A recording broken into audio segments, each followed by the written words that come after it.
Season 3 begins with a new intro sequence, its imagery implying the season will primarily be set in Muni. The ending is the most notable. Instead of a large ensemble, the cast focus has been limited to 6 characters. That doesn't mean that there aren't any side characters throughout Season 3, but they get a lot less screen time and many Earth characters are non-existent. Some people didn't like this change, I honestly never minded it, but I guess I'm just lucky my favorite Earth character got to stay.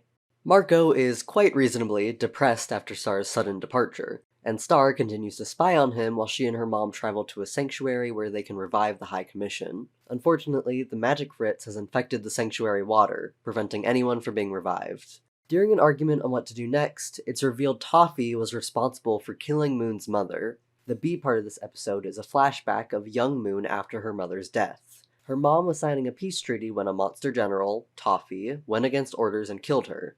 A younger Mina Loveberry declares they must go to war, while Hekapoo argues they need to sign the peace treaty. Moon asks Glossaric for advice, who appears to be in mourning and just so happens to flip the page to Eclipse's chapter. She goes to Romulus, and we finally get to meet this Queen Eclipsa. How long have I been here? Like 300 years? 300 years. The two queens make a magical contract for a spell that can defeat the Immortal Army, but in return, Eclipsa will be freed once Toffee is killed. Moon then goes to speak to Toffee alone, and hey look, Rasticor's here! He shows off their army's regeneration, but then Moon casts the spell, purposely aiming it at Toffee's hand to not kill him and keep Eclipsa frozen. Toffee's finger is cut off and doesn't grow back, causing his army to flee in fear. The episode ends with Moon declaring she will hunt down the remains of the monster army and scatter them without country or leadership. Without country or leadership, you say? Oh boy. From what we were told in Munipendence Day, this episode solidifies Toffee as a sympathetic antagonist, even if he's not really presented as such. Moon and Toffee both made the same decision, to forgo peace for what they believe to be the betterment of their people. The difference presented in the episode is that Moon chose not to kill, but that was to prevent Eclipsa's freedom. The real difference is Moon is the next in line of a colonial monarchy, and Toffee is a general of a centuries-long indigenous resistance. As of right now, Moon is being presented as the protagonist of the story. This makes sense for where we currently stand in the narrative, but it's an uncomfortable place to be if you're coming into the show with any cultural awareness. But Season 1 and 2 planted those seeds of doubt in Star's head. We just have to wait and hope those seeds sprout. Season 3, Episode 2A brings us back to Ludo, who was awoken to find the wand now fused to him. When Glossaric informs him of the Magic High Commission's defeat, he tries to write in the Book of Spells, but finds it now rejects him as his owner. After struggling throughout the episode to get back into the book, Ludo ends up throwing it into the fire, destroying the book and Glossaric.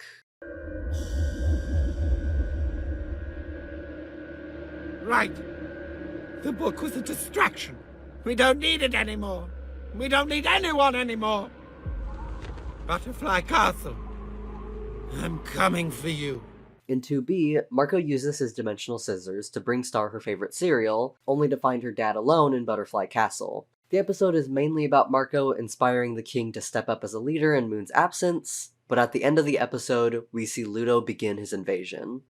3A brings us back to Star and her mom, as the sanctuary they were staying at floods. Needing a new place to hide out, Star takes them to Buffrog's house, which Moon is not so happy about due to her obvious prejudice against monsters. Buffrog lets them know that Ludo has taken their castle, but Moon still refuses to leave. Star tries to escape with Buffrog's help, but when Moon insults his parenting, he decides he cannot let Star leave. Instead, the Buffrog children help Star escape.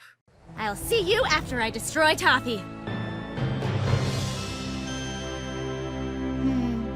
She's gonna die. In 3B, Ludo has successfully taken over as king and has River and Marco locked in the dungeon. Ludo tells River he has 24 hours to get the kingdom to accept their new king, or he will be thrown into the sky. Marco manages to escape and goes to grab the key to free River, instead finding Rubariot, the royal fool, and a mime. My favorite polycule. The buffoon is merely the facade for my pointed social commentary. That's what makes me a true artist. Not as much of an artist as the mime. Obviously, we all know the mime is an artistic genius. The artists end up helping Marco get the key, but King River refuses to escape in an attempt to make some kind of statement. People of Muni, I am not afraid. And neither should you!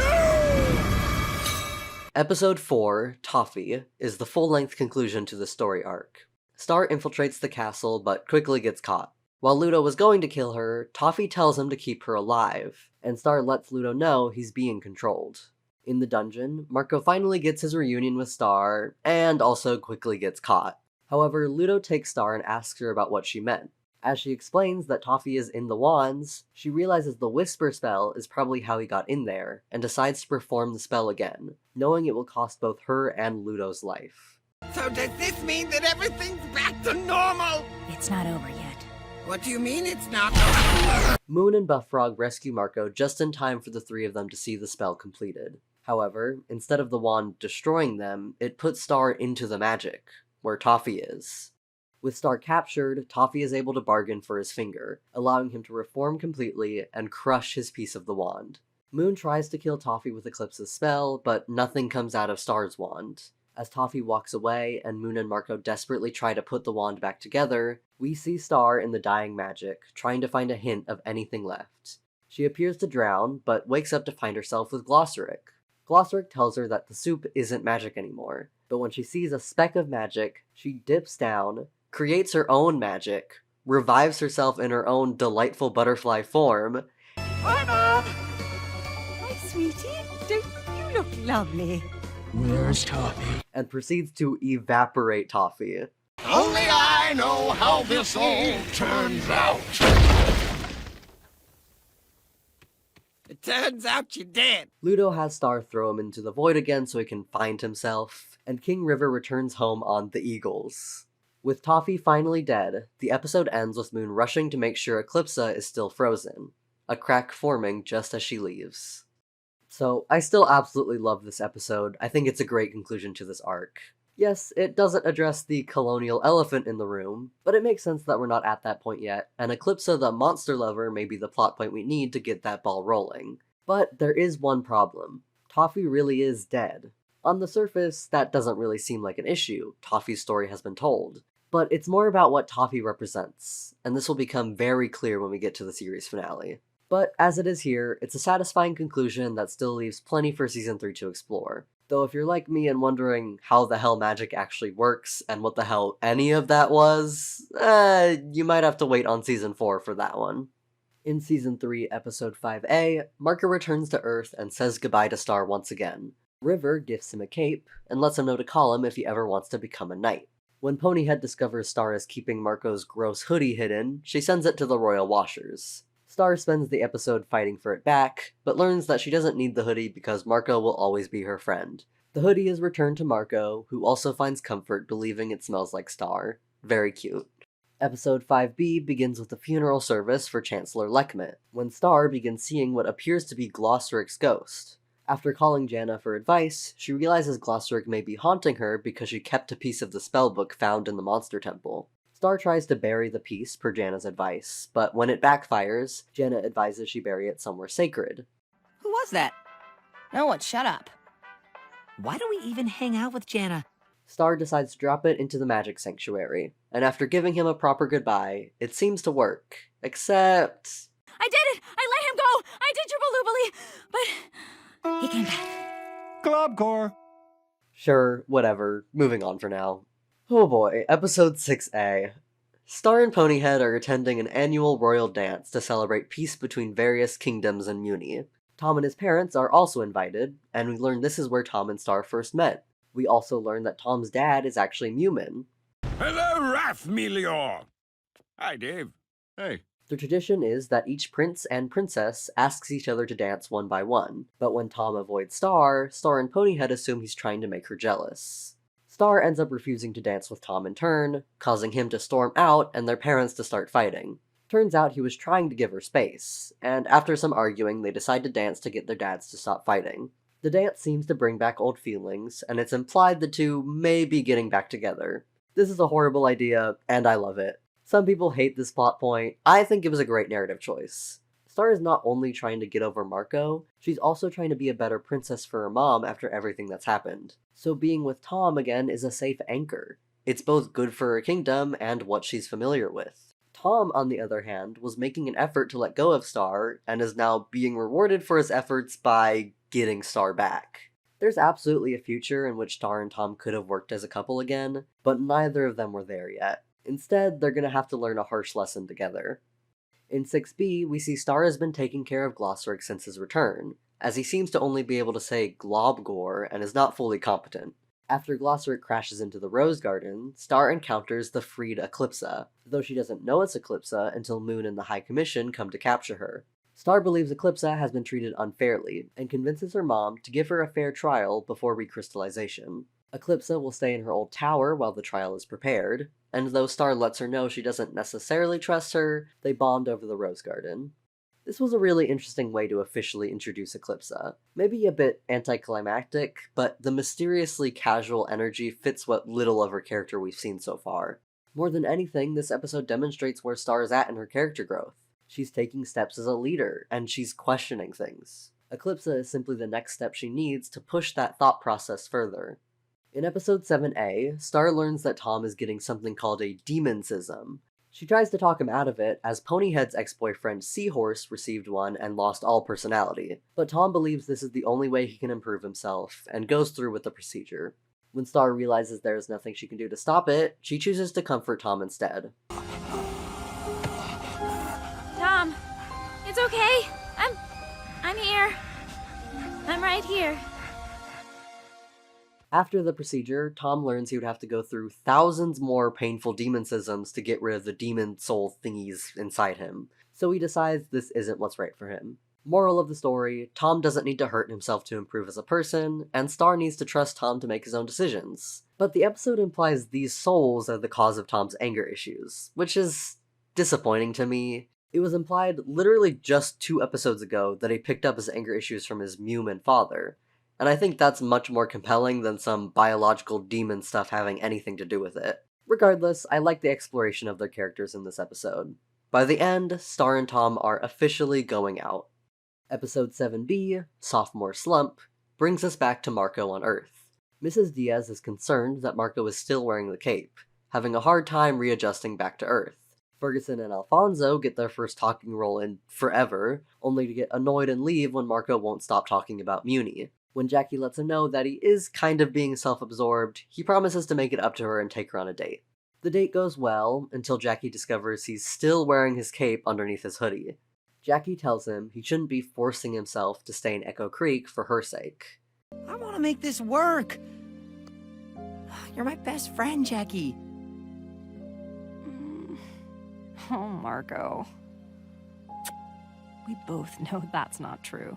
We'll revisit this scene later. With Marco and Jackie officially split up, he makes a deal with his school to do an exchange program in Muni like Star did on Earth. Except in episode 8A, we learn he didn't actually tell anyone in Muni that he was coming over. King River reveals the cape he gave him doesn't actually mean anything, and he didn't expect him to come back.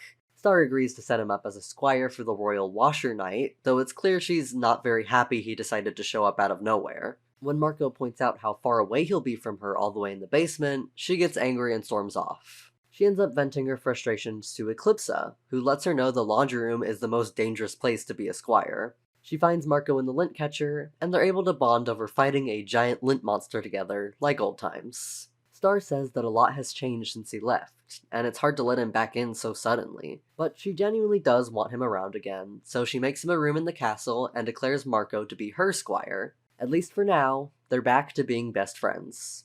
8B is Marco's first challenge as a squire, as Questby is hosting their annual squire blowout sale. Marco gets way too into it when he finds the other squires think he's a joke and sabotage him. Star reminds him she's not actually a knight, and the only reason she made him her squire is so they could hang out as best friends again. So Marco decides to buy the stuff Star actually likes.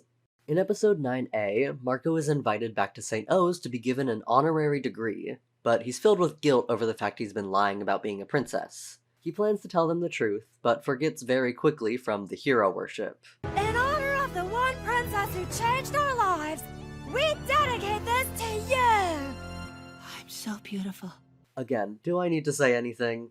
Star tries to convince him to tell the truth, mostly on the principle that this rebel personality isn't really who Marco is. Marco does decide to tell the truth, but the thing he specifically tells everyone is he's a boy, which is weird to me, because that's not really the detail the rest of the episode was focused on at all. Marco's confession is interrupted by Miss Heinous coming to reveal the same thing about him.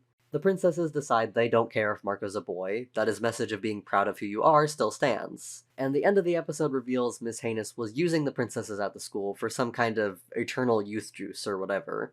There's a lot of ways to read this episode, just as there's a lot of ways to read Marco's character. Marco has been depicted as a heavily insecure teenager who generally likes order and following rules, but occasionally is able to get out of his comfort zone and lead rebellions. But when he's Princess Marco in particular, those insecurities seem absent. He's happy, he's prideful, he thinks he's beautiful. This episode tells us Princess Marco is a fabrication, but what specifically is being fabricated is up to you. Maybe just about all of it is fake. Maybe he is just a teenage boy who hasn't learned how to accept himself as he is yet. Or maybe Princess Marco represents more of how he feels on the inside. Personally, I interpret it as a mix of both. That Marco is more confident pretending to be someone else, and that someone else reflects very real parts of him. Does that include gender? Sure, his character resonates with me regardless, but the trans femme headcanon is really important to a lot of people. He can be a princess if he wants to! And he's a fictional character, so he can be whatever you want him to be too. In episode 9b, Star observes a monster experiencing discrimination, and Tom receiving special treatment after being briefly mistaken for a monster. She decides to interrogate her mom about what exactly classifies a monster. And Rich Pigeon? His kingdom is brand new, and he's a pigeon! With legs, mother! How is he not a monster? Well, dear, he's rich. Moon informs her they have a monster expert, Dr. Jelly Goodwell, that determines what monsterhood is. When Star confronts Goodwell about the treatment of monsters, the doctor seems to express similar viewpoints to her. She takes Star to her research station in monster territory, but Star realizes her perception of monsters is... This hill features naturally occurring geographic formations that almost look like buildings. The monsters were clever enough to use them for shelter. Amazing. Wait, what? Yeah, this episode is very heavy-handed. Goodwill decides to blow up the monster's dam to isolate them from humans. Star alerts Buff Frog, and they work together with the village to stop the water. Then, Star decides to give the job of Royal Monster Expert to Buff Frog. Not exactly a fix to the problem, but it's a start.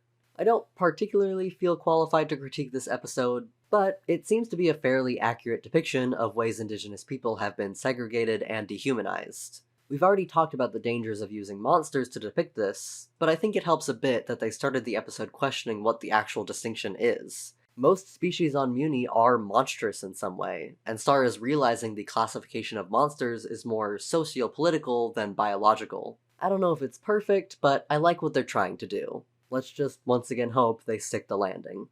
In episode 10a, Star and Marco discover she's been somehow hopping to other dimensions in her sleep, without dimensional scissors. You can tell this will be an important episode because of the dynamic shading. Star has Marco watch her sleep to figure out what's going on, only to find out she's been going into butterfly form in her sleep. Her mom says it's a form that requires training and shouldn't be able to happen randomly, and her dad accidentally scares her into keeping the whole ordeal a secret from them. The next night, Marco chains Star up, but it doesn't work, and Eclipsa ends up saving them from the void after Glossric went to get her. Star once again asks Eclipsa for advice, and she tells her to stop running from it and see what happens. Eclipsa also shows her there are secret tunnels throughout the castle she can use. Star decides to follow Eclipsa's advice and refuses Marco's further help. For now, we don't learn why she's portaling. 10b is an Underworld Beach episode featuring Tom and Kelly for some reason. There to see the soul rise. Turns out Kelly and Tad have broken up again, this time apparently for good, but Tad refuses to move out of Kelly's hair. Marco agrees to talk to him for her, and while he's able to get through to Tad, Tad also makes Marco finally face the fact he's developing feelings for Star. Finding Marco sulking, Kelly takes him to the best spot to watch the soul rise. She explains that she and Tad used to watch it together, and she came because she wants to reclaim this thing she loves for herself. When Marco suggests they find Star and Tom, she tells him they haven't earned it yet, which is a line I really love. Is it past midnight? Yeah? Then it's my birthday. Happy birthday, Marco Diaz.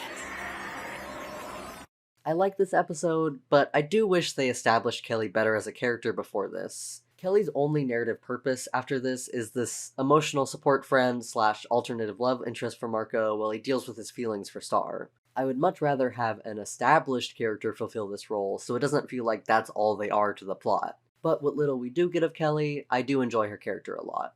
In episode 11A, Star is asking the various Mumin princes and princesses to sign a petition of friendship between humans and monsters. A bit naive, but certainly in character for Star. The last signature she needs is from Prince Rich Pigeon. After Marco accidentally breaks Rich's leg, the rest of the episode is mostly them running away from angry pigeons. But in the end, Star is able to get Rich's signature. The damage you did today was far less damage than we did when we conquered it for ourselves. Conquered? From who? Oh, you didn't notice the skeletons rotting in the halls? Oh. 11B introduces us to all of Ponyhead's sisters, who aren't really important, but Star realizes Ponyhead is kind of horrible to her family. Star bonds with the sisters at first, until they tell her they're planning on framing Ponyhead for murder so she can never become queen. Turns out Ponyhead invited Star over specifically to catch them in the act. Also turns out, they're all just like that all the time. Sisters, am I right? Take me with you.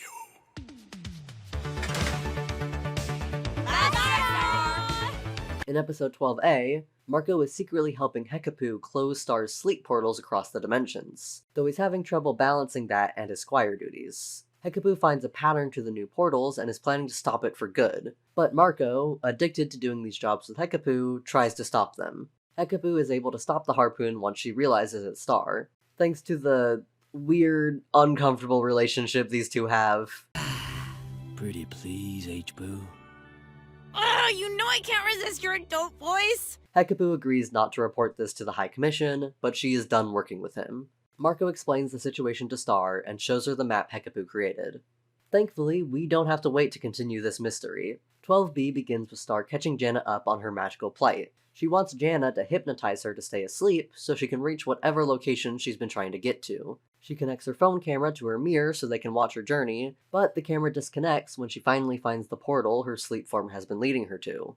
Star wakes up in the realm of magic, the same place she was in with Toffee, but fully restored. The creature that was calling her there was the unicorn she created that day to bring back magic. However, the unicorn says she can only call those who want to be called.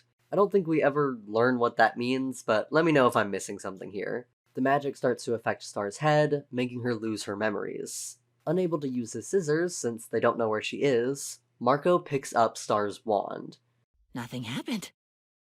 It's like our souls are bonded. The wand changes form to, I guess, reflect Marco, and he casts the all-seeing eye spell. Interestingly, moon marks show up on Marco's cheeks while he casts the spell. When he tries to touch the spell, it explodes and disappears, but it's enough to get Star out of her trance and come home. She no longer hears the call to that realm, and she can now use her butterfly form at will.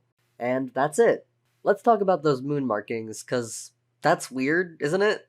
Star's had her cheek marks from birth, and neither Ludo nor Lobster Claws got cheek marks when they used magic. Some background that's never explained in canon, cheek marks just come from exposure to magic, and can be inherited from your parents. The butterfly family has just had magic for so long it's become part of their being, hence puberty and their ability to dip down. That still doesn't really explain why Marco had temporary cheek marks casting one spell and Ludo never did, unless it's related to species? More on that later. In episode 13, Star hosts a party to bring monsters and humans together. Tom is trying to get her to let loose a little, not really understanding why this is so important to her. She's trying to fix centuries of bigotry and social biases that plague me. Sorry. Just gonna stop you there, Marco. I'm not into politics. Dude, you're a prince. When some monsters start to disappear and Star and Marco investigate, they find Mina Loveberry camping out. As things escalate, Miss Heinous crashes in and captures Marco to suck out his youth or something. However, her cheek marks start to glow and unlock a room in whatever temple this is. The room is an old nursery. Heinous' old nursery. Except her name wasn't Heinous, it was Meteora. Mina reveals why she's here in the first place. She's guarding the room of Eclipse's daughter to kill her. Heinous escapes while they fight off Mina, but when Romulus shows up, Mina escapes as well. The party turns out to be a disaster, and Tom apologizes for not understanding what Star was trying to do. The episode ends with Heinous telling her team to call her Meteora now. half transformed into a monster. Unfortunately, the next episode set is a holiday special. I'll recap them quickly. Episode 14A is Stump Day, the holiday celebrating the creation of Muni. It's also Star's birthday, so Marco throws her a surprise quinceañera, which is actually really sweet. But Star doesn't take it well, as she's afraid of a fairy tale that the stump will come get you if you don't respect it. Everyone ends up fighting, the stump nearly kills them all. It's a fun episode, I don't mind it at all, just wish it came before the last episode. 14B is also about Stump Day, but brings us back to the spells in Star's wand. Spider with a top hat invites the new Seeing Eye spell to his Stump Day party, who makes everyone uncomfortable by showing people secrets. However, Seeing Eye is able to bring everyone together by showing them happy memories. Cool, cute, moving on. Episode 15A begins with Star barging into Moon's office to discuss what Mina told her about Hanus. Moon doesn't believe her though, and Star doesn't believe Moon that she wasn't the one that sent Romulus. River ends up interrupting Star's investigations to hunt the bog beast of Bogapa! Some kind of Johansson father-son tradition. Star tries to rush through the rituals, only causing her to have to repeat them. When she rushes to hunt the bog beast on her own, she finds out the ritual is to teach you to not always rush into things head-on, lest you become a bog beast. It's a cute father-daughter episode that also reminds Star she's allowed to wind down a bit too, regardless of what royal family crisis is arising. 15B shows us what Moon got up to during the bog beast hunt. With a seed of doubt planted in her head, she decides to bring the family book to Eclipsa. Queen Festivia is the queen that came after her, but Eclipsa says that's not her daughter. Her daughter had clover cheeks and was half monster.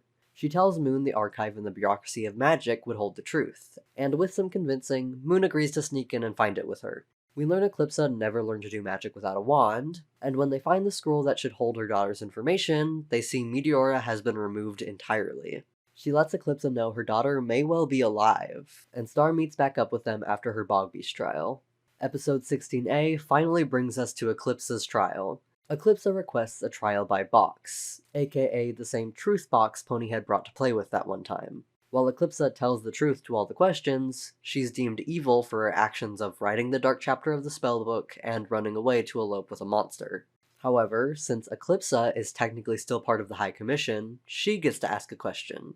She asks what they did with her daughter, and when the box forces them to tell the truth, they reveal they had Meteora swapped out for a peasant girl. Revealing their alliance, which I'm obsessed with, Moon, Star, and Eclipsa confront the High Commission for what they've done, but Star realizes what that means. Not only is she and Moon not related to Eclipsa, but they're not of royal blood at all. The episode ends with Star breaking Eclipsa's cuffs and running out. I absolutely love this episode. It is an excellent reveal. The idea that neither Moon nor Star are even of royal blood emphasizes the absurdity and unfairness of their government and Muin history. Right now, this will lead Star to believing Eclipsa should have the right to Muni and the magic. But eventually, maybe Star will realize no one should have that right. Fun theory I found from around this time was that Marco is actually descended from Eclipsa's family, and that's why the moons appeared when he used Star's wand. That absolutely wouldn't have worked with what they're setting up with Meteora, but it would have made a pretty fun narrative. Moving on to 16B, Ludo's family gets sent a box of his junk, allowing Dennis to find his dimensional scissors. Dennis also has been keeping Spider and Bird's secret from his father. There's also a very chilling scene that makes it clear Ludo and Dennis's parents are abusive, if it wasn't already clear.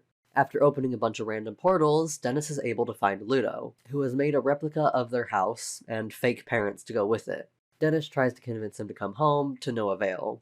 After standing up for him and destroying the fake parents, Ludo thanks Dennis, but lets him know that he still has stuff he needs to work on. They share a heartfelt goodbye, and Ludo goes to his closet to reveal... I don't know what you want me to say. Not the best representation of mental illness, but hey, it's a sweet episode. I hope Ludo can find peace one day. In 17A, Marco finds a letter in Buff Frog's office claiming he's gone, but it's not in his handwriting. Star goes on a mission to find him, but Tom convinces Marco to sit this one out so he can spend time with his girlfriend. Star and Tom check Buff Frog's house and find no one home. In fact, the whole monster village appears empty. The two get captured and are threatened to stop looking for Buff Frog, but Buff Frog arrives and explains that his daughter Katrina wrote the letter, and their village has chosen to leave Muni. Tom, despite being rather out of touch, tries to appeal to the monsters to stay, explaining he's a monster too, that without his royal status, he's treated just the same as them. I got these eyes, horns, Kale! Okay, that's new. It's not enough to convince them to stay, but Buffrog tells Star they'll come back when it's her time to rule. I like the decision for Tom to identify himself as a monster, though I wish it was treated less like a reveal and more like a revelation of solidarity. Tom has the privilege to not be considered a monster due to his class standing, but that makes it all the more meaningful for him to proudly call himself one. I don't think they had to suddenly give him a tail for that to work, but it does strengthen the parallel between him and Meteora. Both are half-human, half-monsters who, despite living wildly different lives, have been taught in some way to hide their monster side.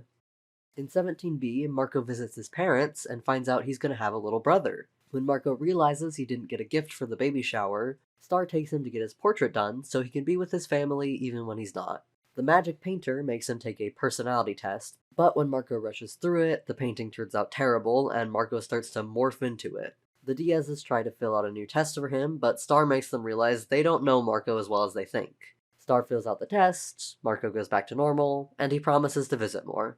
In 18A, Meteora invades St. O's, not to take back the school, but to find St. Olga, a robot mom tasked with raising her. Mother, why do I have to hide my tail? You know that old rhyme, dear. Boys do not make passes at girls with devil tails. She uses the robot to find out the truth, that she was supposed to inherit Muni. Also, the reason she was called Heinous is because the robot mistook that as her name when she was given to it. God, this poor girl. The episode ends with Meteora ripping off Ponyhead's horn, killing Gemini, and blowing up Rasticor when he tries to leave her. And what can I say? She looked awesome doing it. Episode 18B is one I hated when it came out. Let's see if that's still the case. Star and Marco are attending the wedding of Ruberia and Full Duke. You still can't convince me the mime isn't their third. Star drags Marco in the photo booth, but keeps making him take pictures when she can tell something is off. The photo booth breaks, and a goblin comes out of it and takes it to repairs. He tells them the photo booth is magic and can also detect something's off. Marco confesses to Star that things have felt different since she confessed to him. He thinks he knows what he needs to do to get them out of the photo booth, and he kisses Star.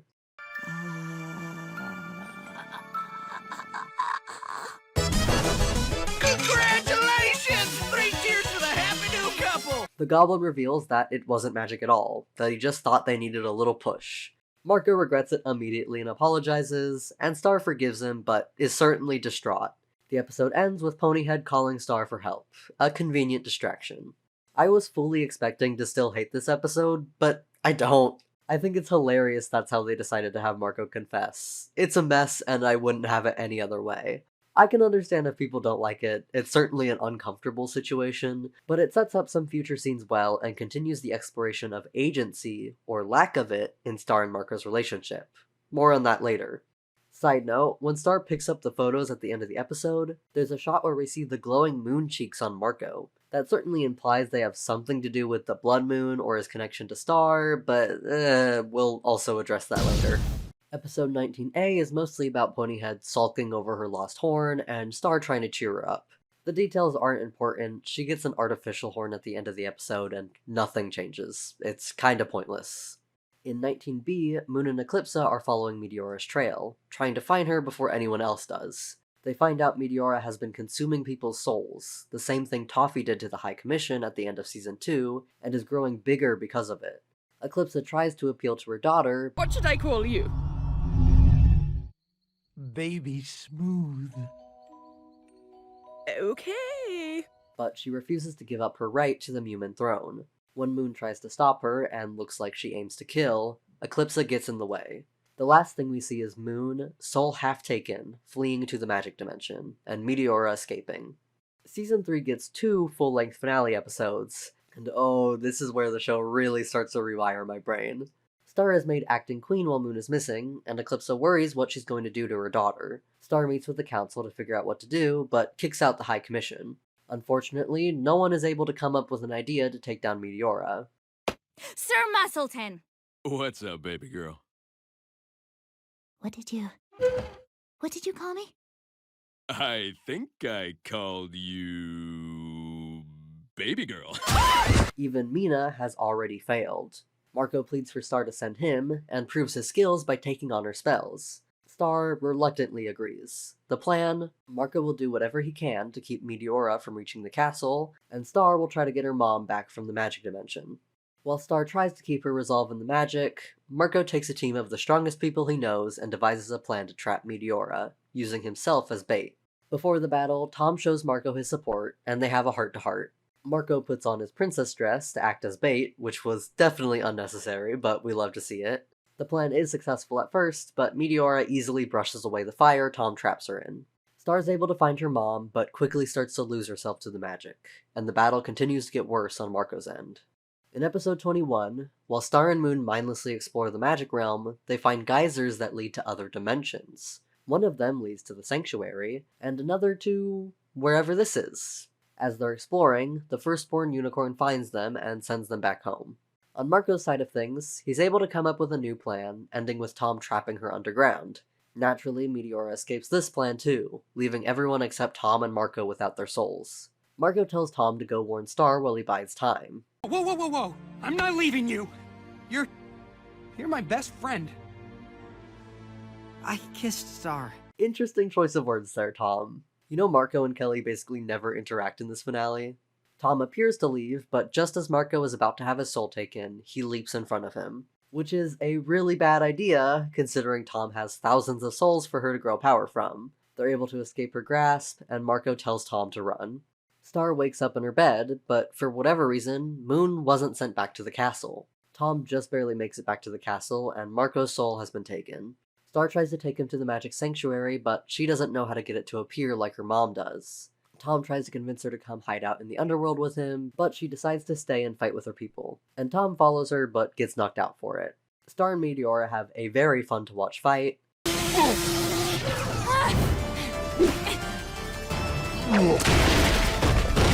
But when Star is down, Eclipsa picks up her wand and makes the difficult decision to use her magic on Meteora. Everyone's souls begin to return, and Star catches Marco. What happened? I got you, Marco Diaz. Aw, I'm just gonna make this weird. Tom! Y'all, this scene kills me. Tom loves these two so much. You know these showrunners are gonna do him so dirty. Star tells Eclipsa to keep the wand, that it never should have been Star's in the first place. And then they hear a baby's cry. Turns out, whatever spell Eclipsa casted turned Meteora back into a baby, giving them a second chance at having a real family. She leaves with her baby, and then this happens. Globgor! Globgor! Yes, Glotheric, Globgor, we know. No, no, no. Eclipsa's monster love Globgor. She's going off to be with him.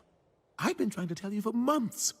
I'm sorry, what the fuck, Glossaric? He acted like Star's dog for an entire season, and he could have stopped at any time. I know the guy can see the future or something, but there is no way this is what he had to do for things to turn out right. Whatever, it's funny, moving on. The episode and season ends with Eclipsa returning to the monster temple that held Meteora's room, and finding her frozen lover, Globgor. I love this finale so much. It's probably my favorite episode of the whole show. The dynamic between Star, Marco, and Tom is so delightful. The battle between Star and Meteora is exciting. It's all great. I admit though, I do have conflicting feelings about the ending. On the one hand, Eclipsa being given a second chance to raise her child, to have the family she wanted and was so wrongfully taken away from her, is really heartwarming. On the other hand, it reminds me of a fairy tale I read once. I won't bore you with the details, but in The Glassblower's Children by Maria Grape, 2 young children are stolen and experience a traumatic, abusive family life. By the end of the story, their memories of it are taken, allowing them to grow up normally. This always bothered me, because it implies there can't be a happy ending with what happened, unless they get a restart. To me, that's just not as narratively satisfying as characters making their own happy endings, despite the trauma that lives with them. I don't think this ending is bad for it at all, it's just not quite to my taste. Before we get on to the season where things may or may not fall apart, I want to call back to one thing. All the way back in Season 1, we saw this strange room in St. O's that was never explained. There were a lot of theories about it as the show went on, but I'm not sure if its meaning was ever confirmed. Note that I haven't read any of the supplemental material outside of the show, so if it was explained elsewhere, let me know, but it's fun to speculate. One theory I found from back in the day was that with the winged monsters above and the celestial symbols below, it could be a symbolic representation of the fall of the butterfly family rule. But I'm not sure why a room like that would be in St. Olga's school of all places. A perhaps more popular theory connected the room to the Blood Moon Ball. The light in the center of the ceiling certainly looks reminiscent, and the monsters look a bit demon-like. Some people say the sun represents Marco, and the star represents Star. The eye in the middle of the sun could represent Tom being usurped by Marco, or something. But with Marco's moon cheeks, the moon itself could represent Marco, and the sun could be Tom? But once again, why is this in St. O's, and why are there monster heads that look like Toffee? Most likely, it was meant to represent Toffee's defeat by Moon and Eclipse's magic, or prophesizing his defeat by Star. Regardless, it is fun to imagine it representing something else.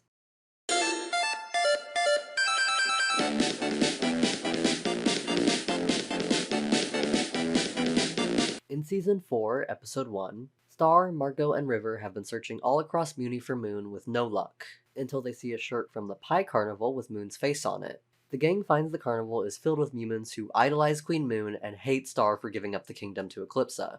They think they find the real Moon, but it turns out to be just a very good impersonator who Marco acts very normal about.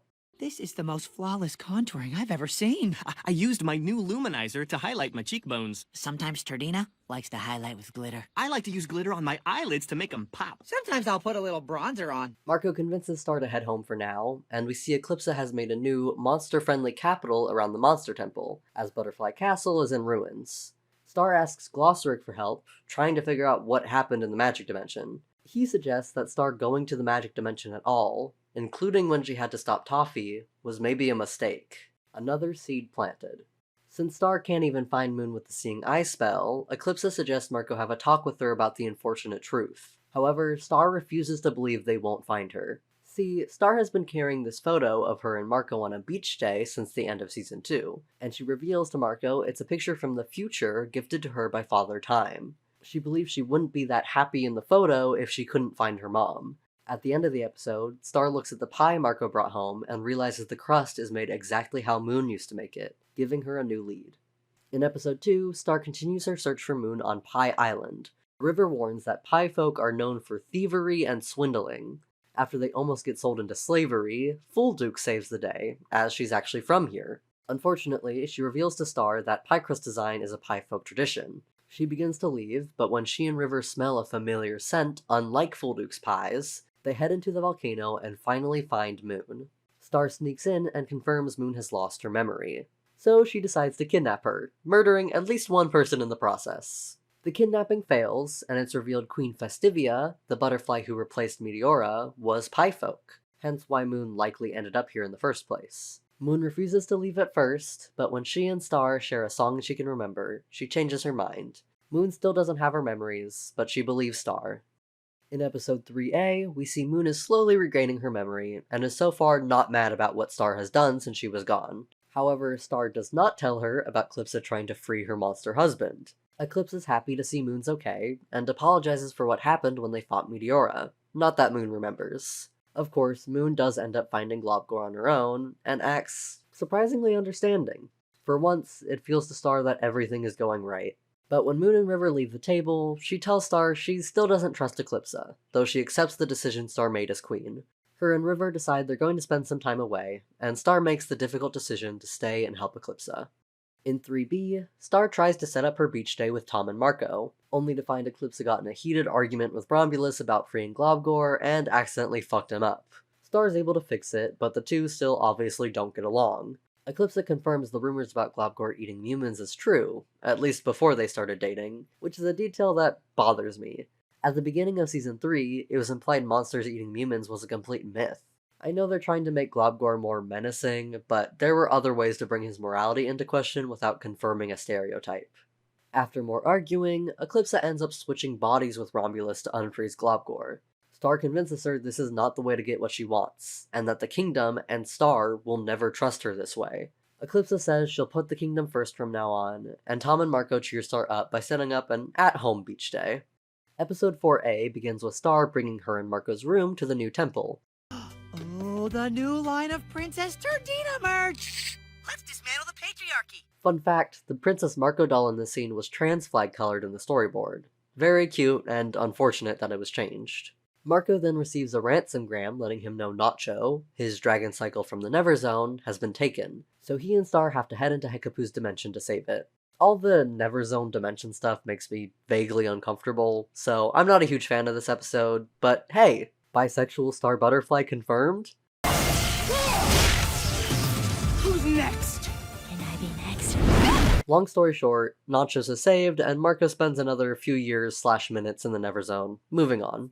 In 4B, Star is spending time with Tom and his family, but when it's time to leave, a storm rolls in requiring her to stay till it passes. She tries to make the most of it, but gets the vibe that Tom's mom is upset with her. The family goes through a photo album, and we learn Star got the horn she always wears on their second date. As they go through the couple's photos, Tom's mom storms off. Tom reveals she's probably upset about the whole Star and Marco kissing situation, which at this point, Star didn't know Tom knew about. He's not angry about it because Marco explained the unique circumstances, but he is upset Star never told him. If I had kissed Marco, wouldn't you want me to tell you? Very interesting way to explain that, Tom.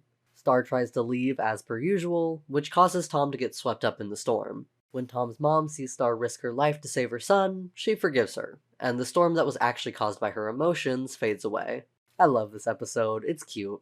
The fact that Tom never blew up about the kiss situation and talked it out with his mom is both really sweet and shows that Tom is growing a lot as a person. This episode makes you think, maybe these two could work out, but for better or worse, we all know they won't. Star and Marco were always going to be endgame, which I don't mind. We'll get to my full opinions on them soon. It just makes me sad for Tom. In episode 5A, someone attempts to poison Eclipsa's food, so Star and Marco try to uncover who. It's a fairly typical whodunit episode, jumping from suspect to suspect. You can tell Eclipsa that she can yada yada my... Eventually, Star requires receipts of everyone who purchased the yada yada berries and arrests them all to find the culprit. However, Eclipsa frees them, recognizing many humans hate her right now, and she has to earn their trust. 5B begins with a Mumin family being kicked out of their giant house, as Eclipsa has been returning land that originally belonged to monsters. The rest of the episode features Moon getting increasingly frustrated about this family invading her and River's private dwelling in the woods. But when she realizes the people of Muni never learned to take care of themselves, she takes it upon herself to teach them, and a new Mumin village starts to form.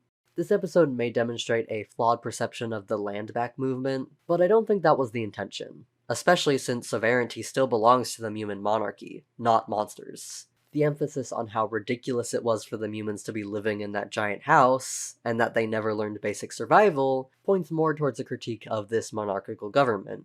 Should Eclipsa also be taking care of these humans as queen? Yes, but maybe there shouldn't be a queen to begin with. In episode 6A, Eclipsa is set to be on Ponyhead's new live show, but Ponyhead keeps taking up the spotlight, and everyone hates the show because she had Seahorse make it so you can't turn it off. Eclipsa does eventually get to perform a song that makes me very emotional, link in the description, but everyone still hates it, except one little girl humming the song at the end of the episode. In 6B, the Spider-Bite royal family are visiting the castle, but Queen Eclipsa is nowhere to be found. After showing them around the castle and a very fun traditional monster dance, Star accuses them of hating monsters, but when Princess Spider-Bite's monster boyfriend arrives, they explain the only thing they hate is Globgor, as he supposedly ate their old ancestor. Star finally finds Eclipsa, and she confirms Globgor did do that, though it's implied he had good reason to. However, she's able to win over the Spider-Bites by showing them Globgor's prison, confirming he will stay frozen for the good of the kingdom. We learn what distracted Eclipsa was her trying to find any piece that may be remaining of the Book of Spells, as Glossric can remake it. Not trusting her with that power, Star lies and says she never found any remains. Episode 7A features the closing of our favorite store, Quest Buy. Star, Marco, and Jana go to get some backup wallets and end up in a back room where anything you imagine comes true. An employee warns them their brains will turn to goo if they stay, so they head out, but not before Jana gets to emotionally torment Marco. I think we all want an evil Marco with a mole on the other side of his face. I am Okram! I think we want hundreds of Okrams. I am Okram! But we don't really care. In 7B, Marco goes to Kelly's dimension to hang out, only to find her depressed over Tad again, as he's been relentlessly calling her to show her his self-help journey. Now that I'm free of all that negative energy, I'm a provider now. Marco agrees to return her library book with her. He has to wear this kinda disturbing disguise, but it's cute when he puts the hair up. They bond over fighting styles, and Kelly learns to block Tad. However, when they find the library book is overdue, Marco and Kelly have to fight the librarian to avoid the library fine of having Kelly's haircut. The two find that they work really well together, but Kelly didn't actually block Tad. They have a heart-to-heart, admitting they may have feelings for each other, but both haven't fully moved on from their other feelings. They agree to be breakup buddies, which is basically their romantic, PG version of friends with benefits. This episode is cute, I love Marco and Kelly's dynamic, but once again, Kelly really should have had a larger role in the narrative other than being Marco's backup. And now, we're finally here. Season 4, Episode 8, Curse of the Blood Moon. As the title sounds, this is the conclusion to the Blood Moon story, and also where the narrative execution starts to fall apart just a bit for me. We begin with a rather long scene of Star and Marco eating cereal together. When Star spits out a marshmallow so the last one in her bowl won't be lonely, Marco fixates on the action and takes it to Eclipsa. We learn Marco has been coming to Eclipsa to talk about his feelings for Star, which is very cute and a smart way to connect the two characters, though I do wish we got to see how that began. Jana overhears and tries to solve the problem with hypnotism, but it doesn't work, so Marco decides he finally has to talk to Star. Of course, Tom and Jana are also there to witness Star and Marco creepily talk in unison, and for Marco to confess that his feelings haven't gone away. Then Tom reveals the truth, that the Blood Moon is actually a curse, which chooses two people to forcefully bind their souls together. Let me just get through the rest of the episode before I say anything about this. Let's go destroy our feelings! Tom's grandpa tells them they can break the curse by using the Severing Stone in the depths of the underworld. They're able to find the stone, but they're warned severing the bond will make them forget the moment they fell in love permanently. They decide to go for it, and they relive their Blood Moon dance. Except Star and Marco note Tom isn't in the memory to interrupt the dance this time. We get to hear a wonderful extended version of the Blood Moon Waltz as they dance and talk. The two start to have second thoughts, but when Star questions if it was actually the Blood Moon that caused their feelings, they're suddenly taken out of the memory. The Severing Stone worked, and now Marco and Star say their feelings for each other are gone.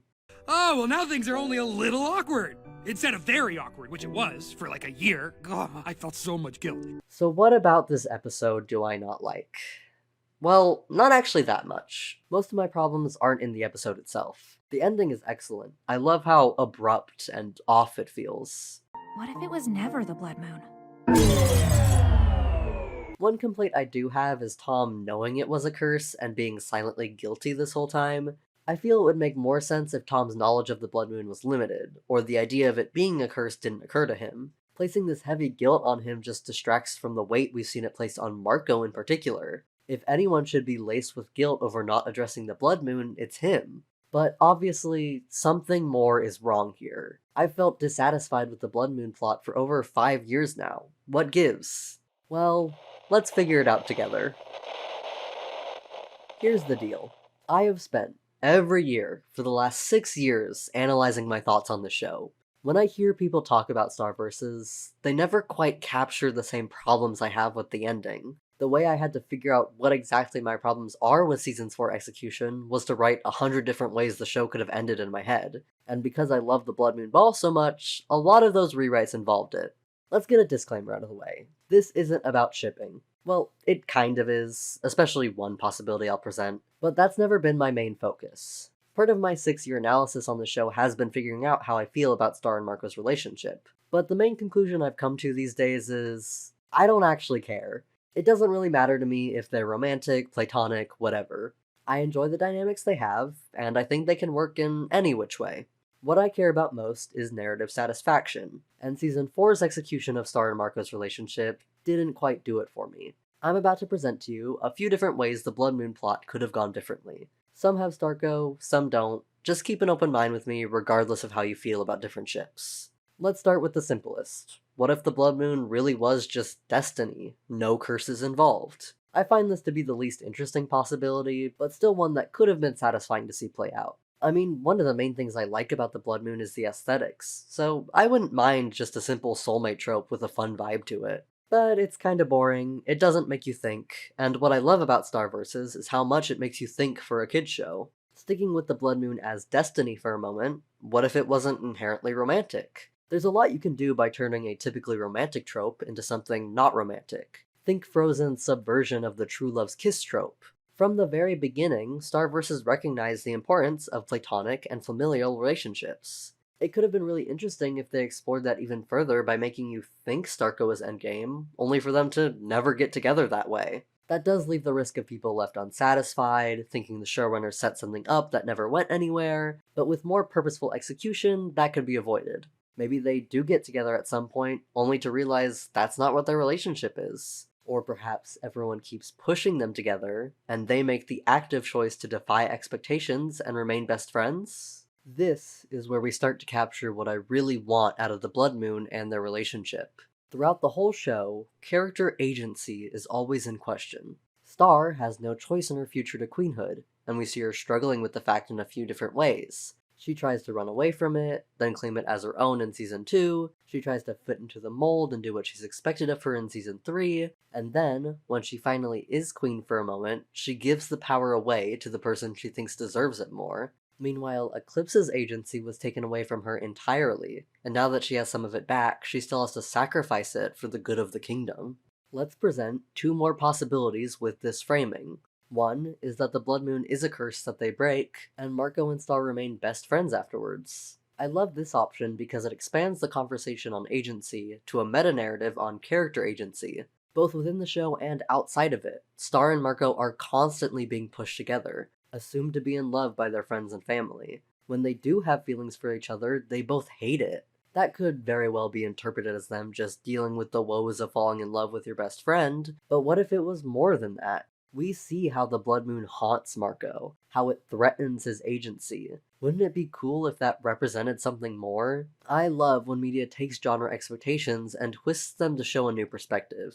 Look at Undertale. Toby Fox does a great job making you think critically about genre expectations in RPGs, both in how you interact with the in-game monsters, and how you connect yourself to the player character. But the important thing to note is Toby Fox isn't trying to tell you you're a bad person or doing the wrong thing when you kill monsters in video games or identify yourself with the character you play. It's about genre exploration, not moral reprehension. In the same way, I'm not presenting this possibility for the Blood Moon to tell you you're wrong for shipping Starco. They're fictional characters. Your agency always matters more than theirs. But I love when media acknowledges how we engage with it and incorporates it into its theming. And of course, I'm a romantic. I'm always going to enjoy a narrative that challenges both heteronormativity and mononormativity.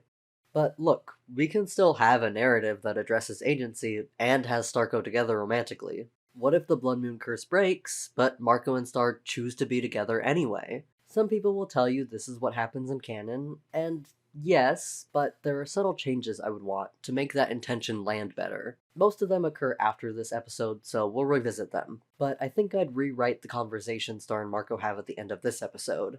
The realization that should be emphasized isn't, what if it was never the Blood Moon, but instead, what if we had a choice in this? And then actually explore that idea throughout the rest of the season. Don't just throw their feelings back in. For the rest of the video, this framework of agency will be what I focus on when it comes to the romantic endgame. Because to me, if the Blood Moon is a curse, this is how you make romantic Starco still narratively satisfying. There were other possibilities too. If you like the romance drama of it, I think it would have been funny if the Blood Moon didn't do anything at all. That Star and Marco ended up making this big show out of escaping the Blood Moon soul bond, only to find out it's entirely made up, and now they actually have to deal with their feelings. But okay, there's one other possibility. You may already know where I'm going with this. What about Tom? Where does he fit into all of this? Not just the Blood Moon, but just in general.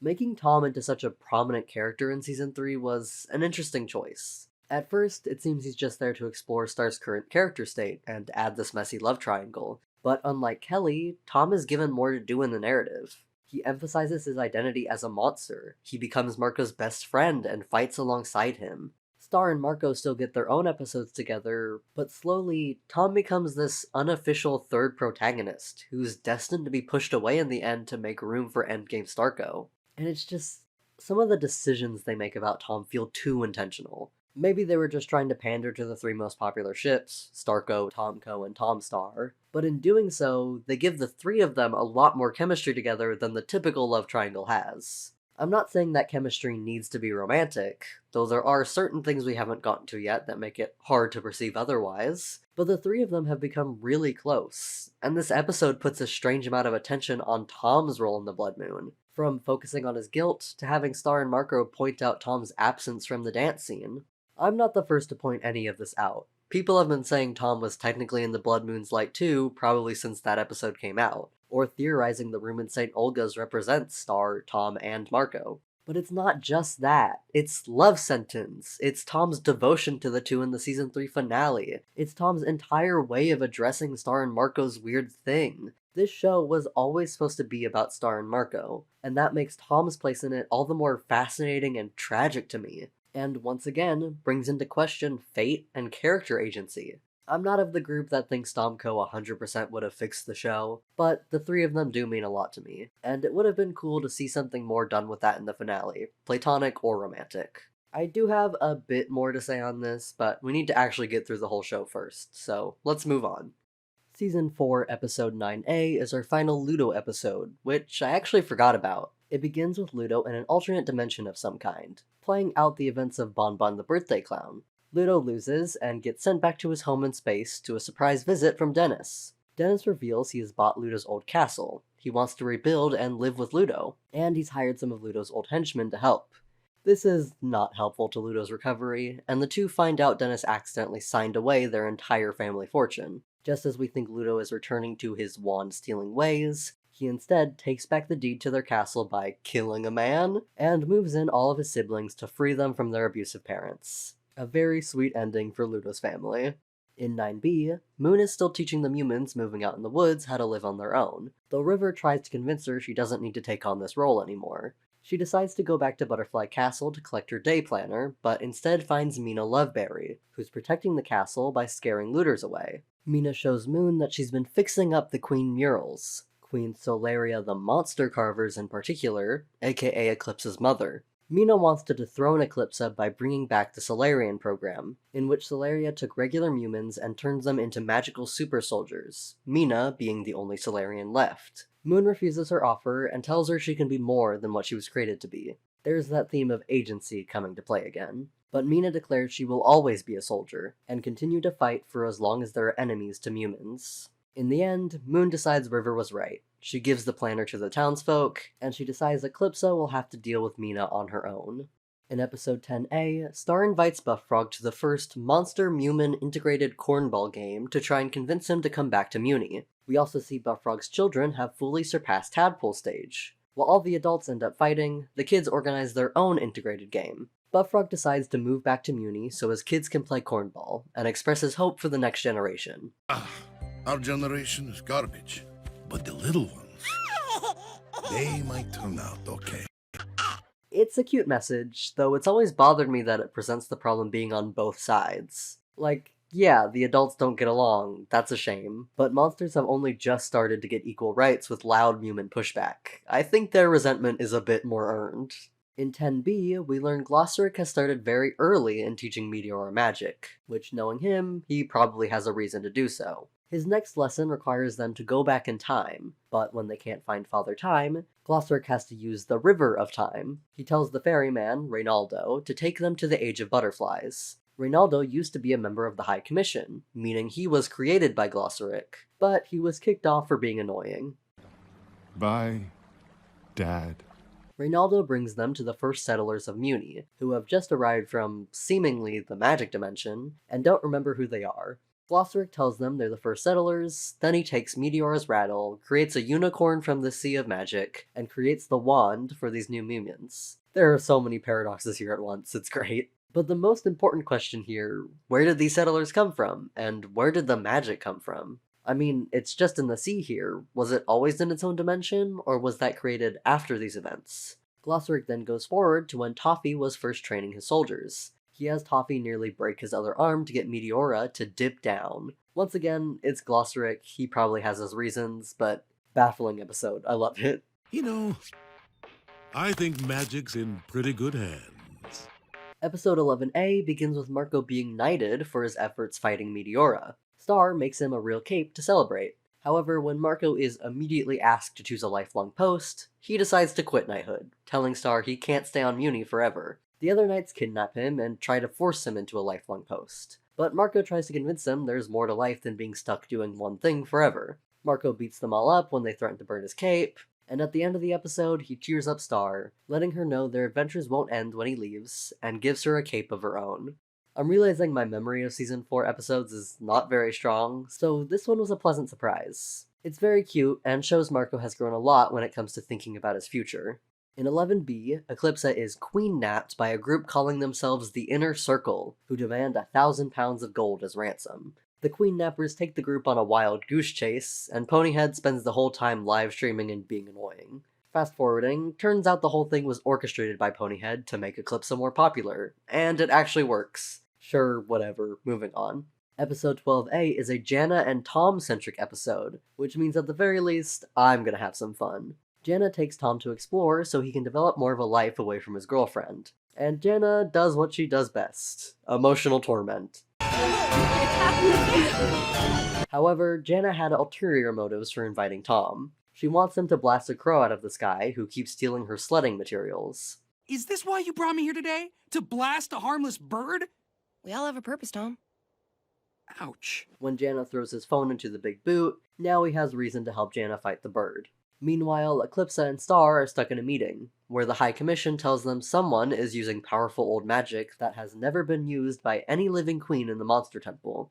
Janna and Tom track the bird back to the ruins of Butterfly Castle, and you can probably guess who it's collecting armor for. The two make it out safe after the bird mutates, and we see Mina rebuilding Solarian armor.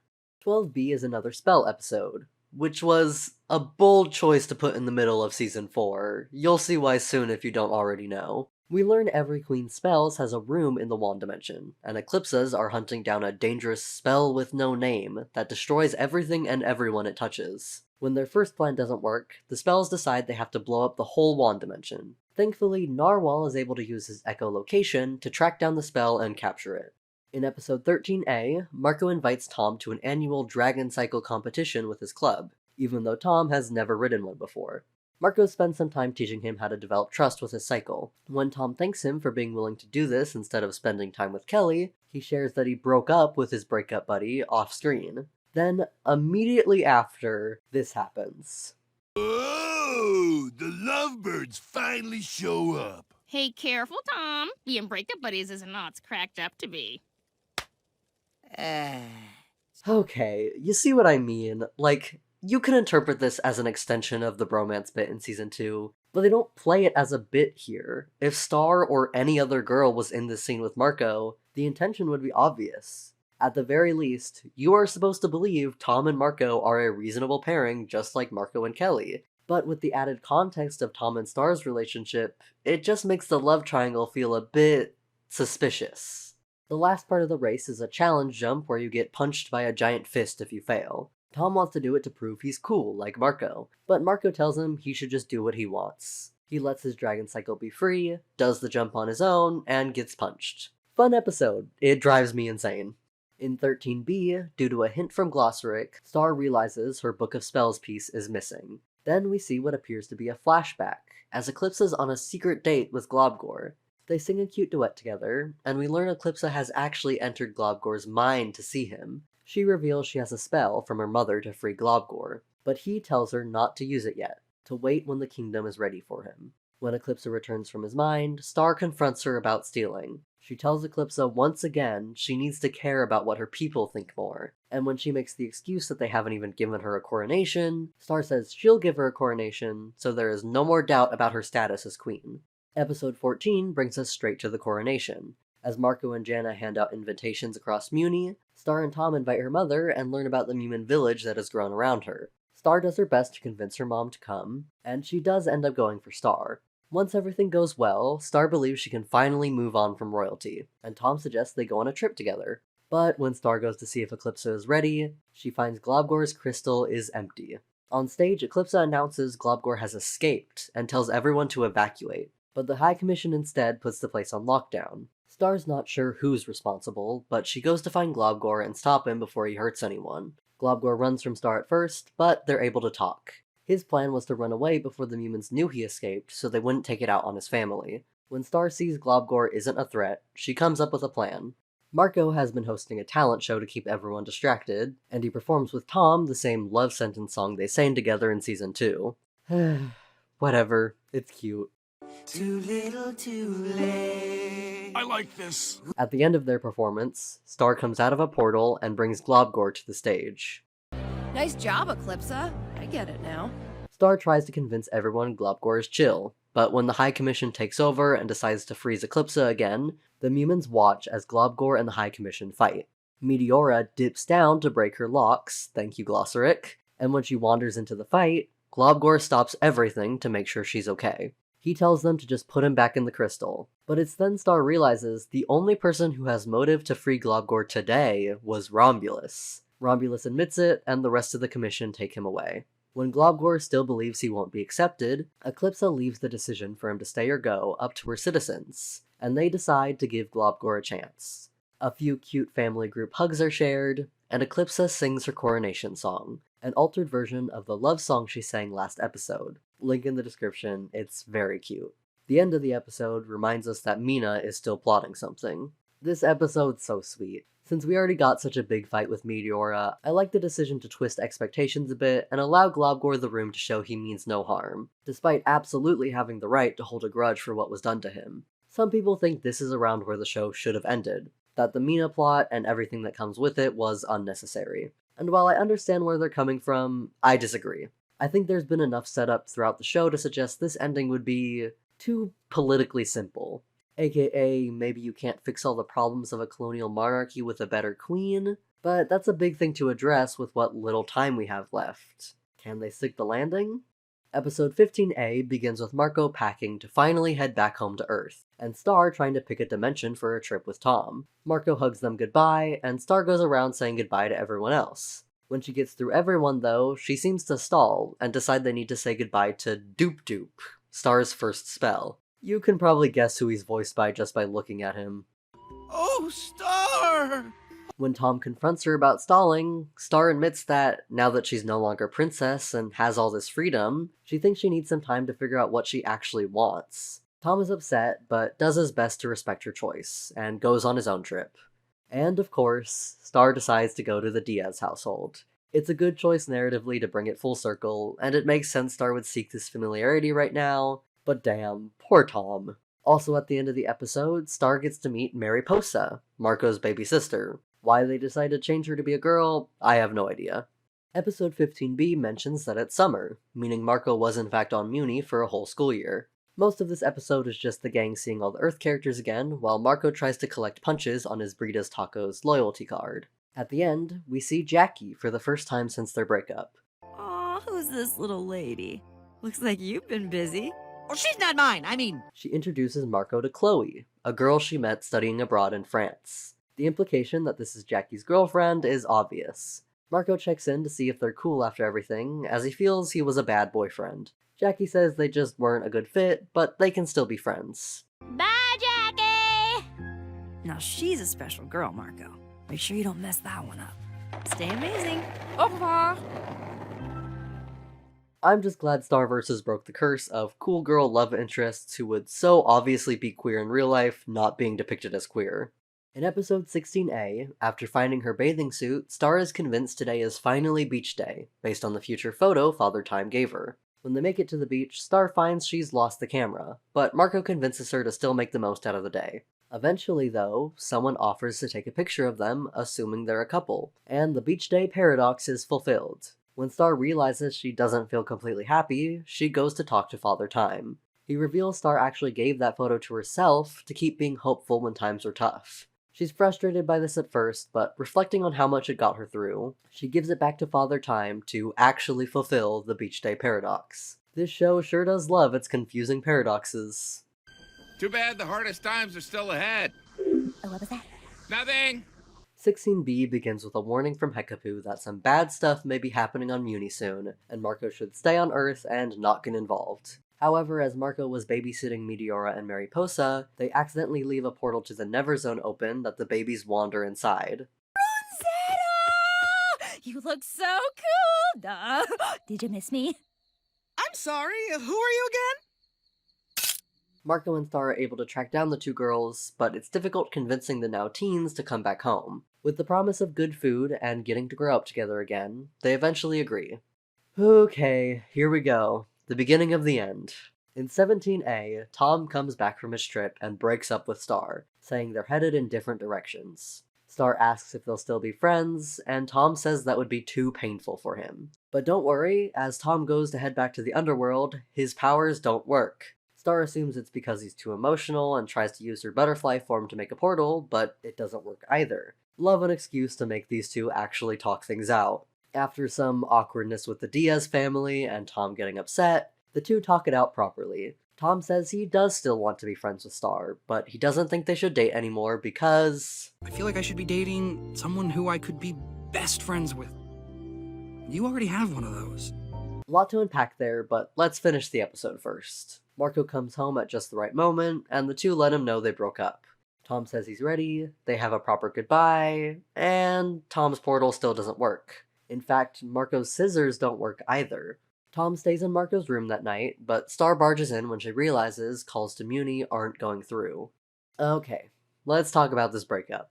I like that they made it Tom breaking up with Star and not the other way around, but the reasoning he gives frustrates me. Literally in the second episode of the show, Star said, I can have two best friends. Yet when Tom says this, even after everything they've been through together, Star just accepts it immediately. Then you pair that with Tom calling Marco his best friend in season 3, it just... Look, I get it. I get that this is drawing a parallel between their breakup and Jackie and Marco's breakup, and that they're pointing to Marco and Star's natural connection. But Tom isn't Jackie.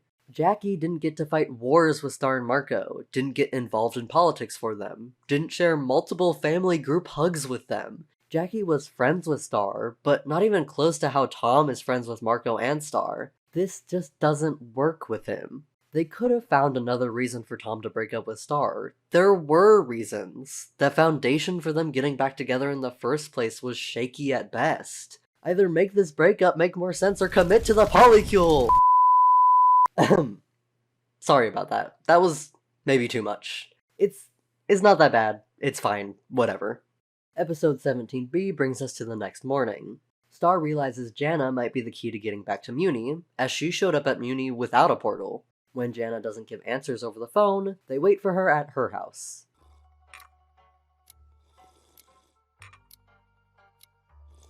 Are any of you dating? Jana tells them she really doesn't remember how she got to Muni, other than it was a Thursday. They walk through Jana's typical Thursday, and while they're collecting tennis balls to get Jana a new hat, don't question it, Tom lets Marco know it'd be chill if he ever decides to date Star. I already don't love scenes like this, but it has been a single day since they broke up, and Tom's already saying this. Please, just let their breakup not be exclusively centered around Marco.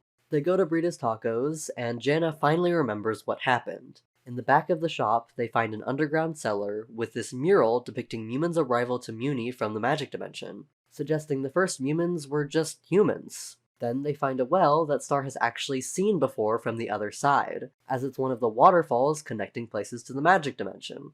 In 18A, the gang tries throwing garbage down the well to get the attention of Star's unicorn so she can take them to Muni safely. Oscar lets them borrow his car, and the unicorn agrees to lead them through so they don't cause more ruckus. The gang all start losing their memories, Marco confesses his love to Star while loopy, and their unicorn gets sucked up into the purple goop that was left when Moon was there. A corrupted unicorn attacks, the firstborn stating its only purpose is destruction.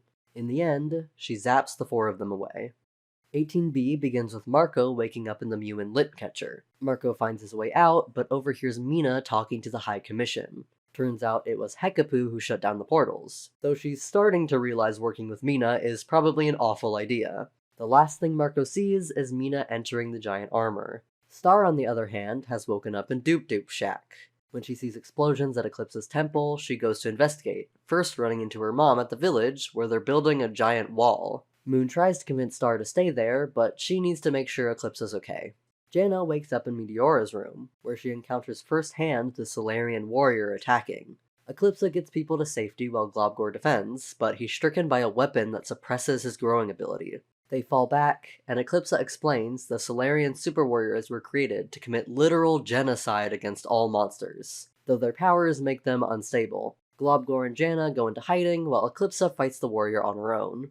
Episode 19A begins with Star and some of her friends coming to support Eclipsa's fight. Eclipsa and Janna find the Solarian sword's magic wound will spread and kill any foe. Janna suggests if Star's plan fails, they could always try using explosives. All of Star's friends are picked off one by one, but Star creates a new armor spell to take on the warrior. She successfully knocks it down, and a cart of explosives comes to finish the job.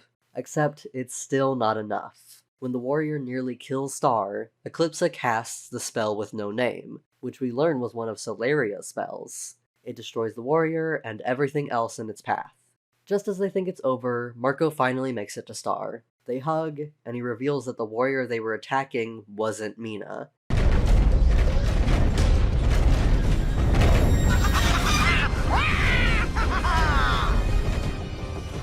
are hundreds of them! In 19B, Mina tells Star to surrender Eclipsa and Globgor before the rooster crows. Moon and River fly to the temple to help, and Moon lets them know the Solarian wounds can be healed at the magic sanctuary. Eclipsa pulls Moon aside and tells her she plans on using the spell with no name again to take out Mina, in hopes she can focus it better and scare the rest of the warriors away, though Moon suggests they get the people to safety first. They make a plan, and Star makes up an excuse to take Marco away for a bit. When the two leave, Moon changes tone and tells Eclipsa she should surrender. Hoo boy, this scene. Star tells Marco about how overwhelmed she is by everything, and feels guilty for basically running away, but Marco encourages her to take a breather for the moment and help the pig goats escape. While they're alone, Star reveals she heard what Marco said in the magic dimension, when he confessed his love to her. Marco says the Blood Moon Curse ordeal didn't change anything, that he felt some way about Star since the very beginning. They kiss, Star says she loves him too, and that's the end of that.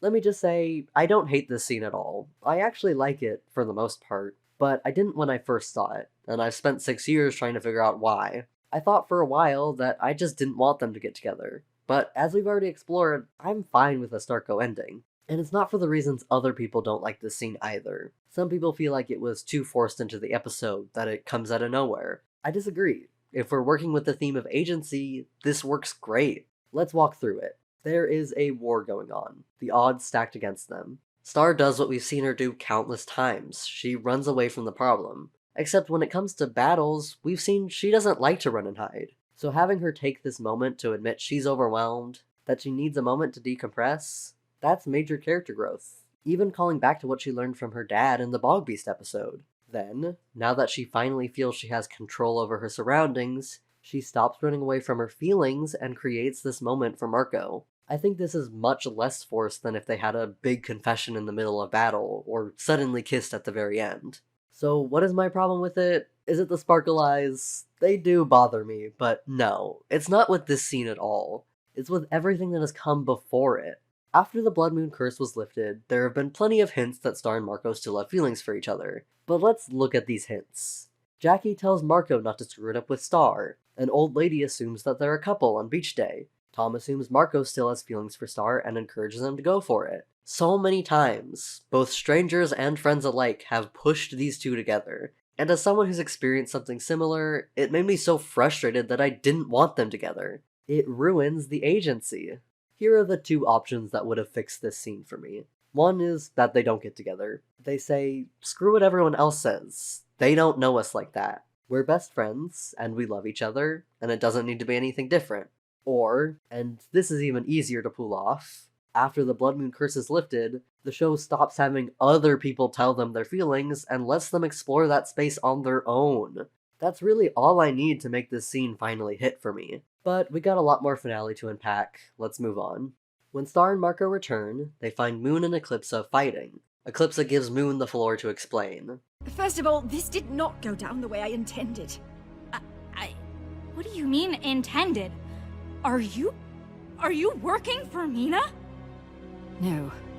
Mina's working for me.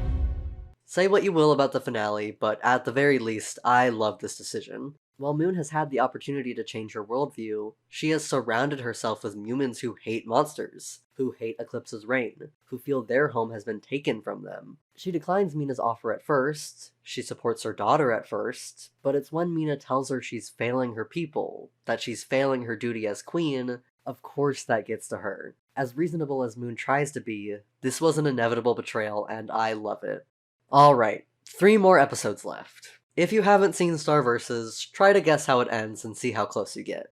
20A begins with a flashback from before Mina became a Solarian warrior. She watches in awe as Solaria fights a giant monster, and when she asks for volunteers for the army she's building, she convinces Mina to be the first volunteer.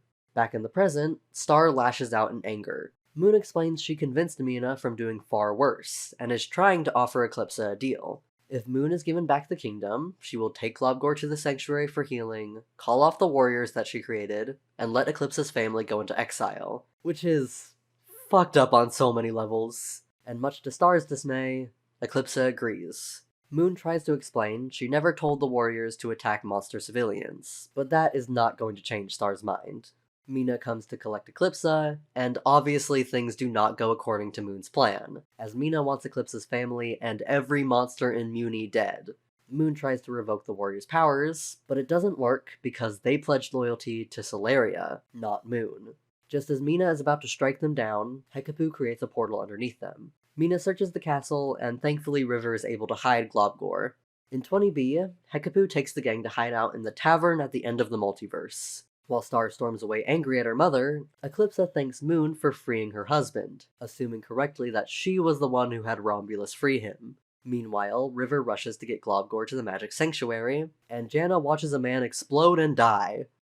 As Marco tries to cheer Star up, she suddenly declares that magic has been the cause of all their problems, and the universe would be better without it. And of course, Glossric is here to put all the pieces together. Star forces herself into his eye so they can talk, and she tells Glossric she's going to destroy magic by using the whispering spell inside the magic dimension. In response, Glossric sends her into a vision of the room with the queen tapestries, where all the queens gather to view Star's finished tapestry, in which she does destroy the magic. I actually destroyed the magic?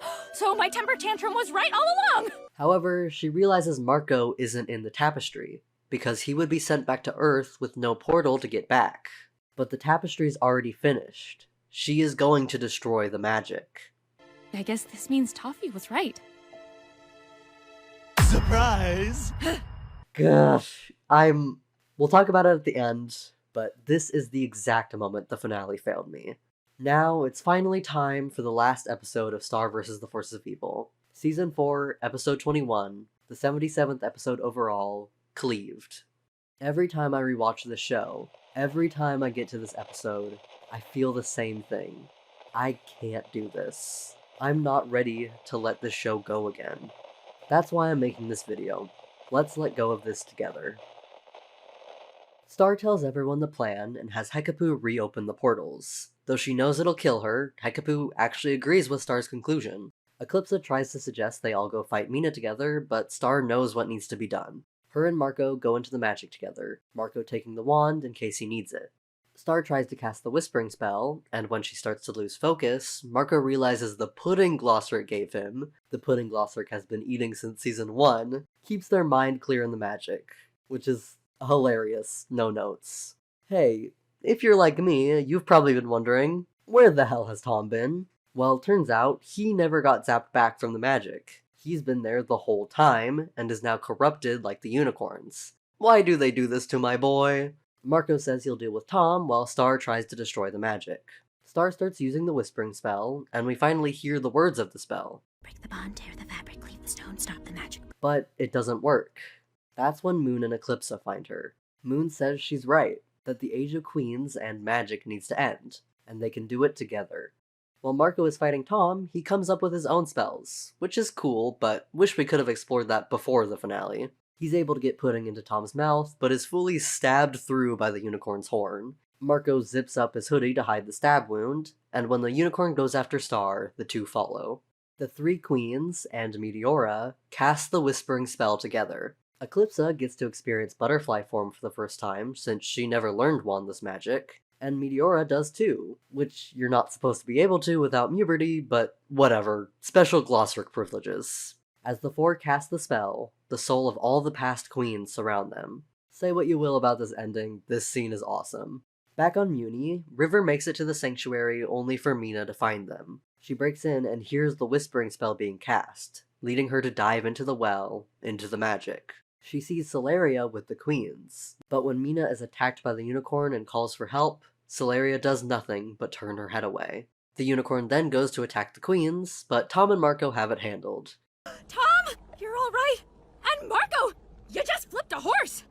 Yeah, dude, you just flipped a horse. I just flipped a horse! This is how the polycule can still win, or whatever. My heart's not in it. The spell works, and the realm of magic starts to collapse. Eclipsa turns to her mother, and... God, this scene always hits me hard. Glossaric, destined to die with the magic, tells Star he's proud. Marco asks what the plan is, and Star tells him he has to go back to Earth. They hug one final time and run to their respective portals. However, when they reach the top, Star can't get herself to leave and says she's going to Earth. I would critique this, but no, yeah, Star would do that. When she falls back, she finds the Earth well has already closed, but Marco couldn't get himself to leave either. Any idea what happens if we stay here? No, and I don't care. Because with or without magic, We belong together.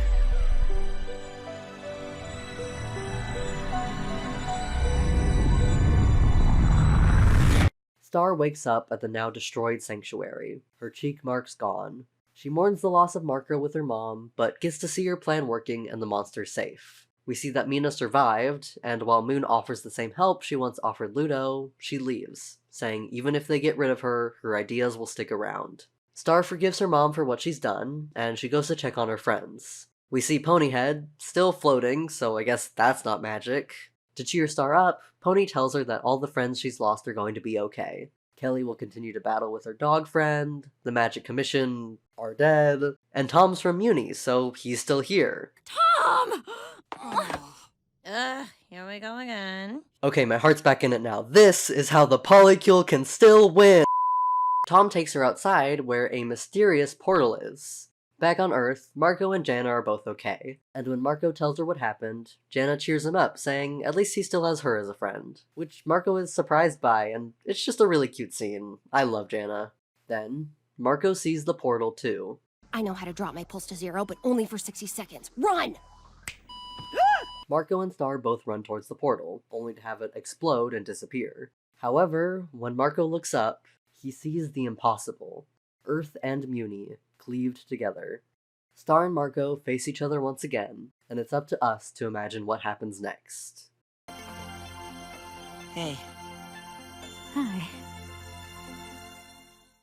Like a lot of fans, when this finale first came out, I hated it. But after spending so much time reflecting on it and rewatching the show, I lost that hate a long time ago. Don't get me wrong, I still have critiques. But first, let's make sure we're all on the same page with what happened here. So the magic is destroyed, Star and Marco stay behind, their cheeks glow, and a portal is created beneath them. It seems like they use the last of the magic in their bodies, along with the power of love or whatever, to merge Earth and Muni. One other interpretation is there could have been a time when Earth and Muni were one thing, and maybe magic was what split them into two dimensions. To be honest, I don't really care. What matters more is the theming and narrative impact. And with the entire show exploring these two worlds and bringing together two people from each one, I think it's a cool way to end it. What does disappoint me a bit is Marco's moon cheeks not being anything more than just, that's what happens when humans are exposed to magic, I guess? And big love feelings when he kissed Star makes it come out, I guess? I don't know, it just would have been cool if there was more there. But okay, let's address the elephant in the room, the decision to destroy magic. Usually, when I hear critiques about Starverses, it is said that this shouldn't have happened, that it was a horrible way to end the show. And I completely understand why. There's a lot wrong with this ending choice. One big problem is the death of all spells going completely unacknowledged. Yes, they addressed that the High Commission died, but they spent multiple episodes, including one late into Season 4, showing us that the spells are not only alive, but have free will and families. I suppose Star can claim some ignorance to that, but it feels like the show would rather not acknowledge that unfortunate consequence. And then there is my main frustration. That minuscule acknowledgement that Toffee was right. That should have been a huge revelation built up throughout the entirety of Season 4, not an offhanded mention when Star suddenly decides to destroy magic. We do have Glossaryck hinting at it a bit at the start of the season, saying maybe it was a mistake for Star to enter the magic realm to destroy Toffee, but that scene is so easy to forget, it's not enough. This is why I said killing Toffee for good in Season 3 was a mistake. I don't necessarily need a redemption arc, but have him, or even just someone connected to him, be there to keep Star questioning.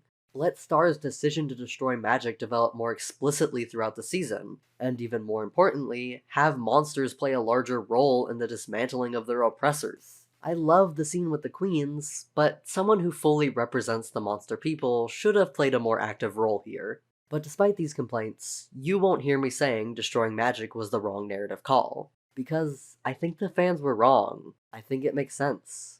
Let's go back, all the way to Season 1, when they introduced us to Munipendence Day. The story from the very beginning has been that it was the Queen and her magic that the Mumins used to fight the monsters, and we see Solarian warriors in the Munipendence Day book.